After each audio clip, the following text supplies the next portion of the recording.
Héritage de Johnny Hallyday. Combien Laetitia va-t-elle payer en droits de succession ?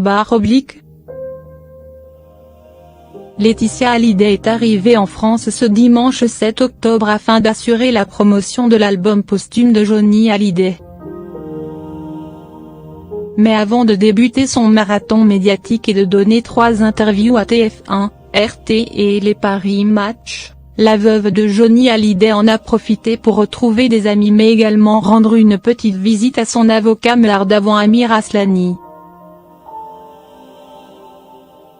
L'occasion sans doute pour elle de s'enquérir de l'avancée des négociations concernant l'héritage de son défunt mari. En effet, depuis la fin de l'été, les avocats des deux parties ont renoué le dialogue pour tenter d'arriver à un accord amiable. Cependant, il y a de fortes chances que le fisc décide également de se mêler de cette bataille judiciaire.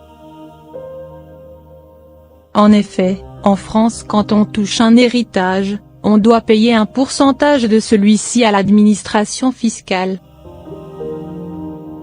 Or ce dernier s'annonce gratiné pour ce qui est de l'héritage de Johnny Hallyday. Selon Le Figaro, le montant des droits de succession s'élèverait ainsi à 60 millions d'euros. Cependant, la somme est moins importante que prévu, puisqu'au cours de ces dernières années, plus de la moitié du patrimoine de la star avait été transféré à son épouse. De plus, selon Le Figaro, Johnny Hallyday aurait laissé plusieurs dettes fiscales, un redressement de 15 millions d'euros dû par les PME françaises du rocker, des contrôles fiscaux depuis que Johnny et Laetitia se sont installés à Los Angeles. Des dettes auxquelles Laetitia pourrait bien échapper puisqu'une bonne partie des biens de Johnny sont désormais détenus par les trusts américains.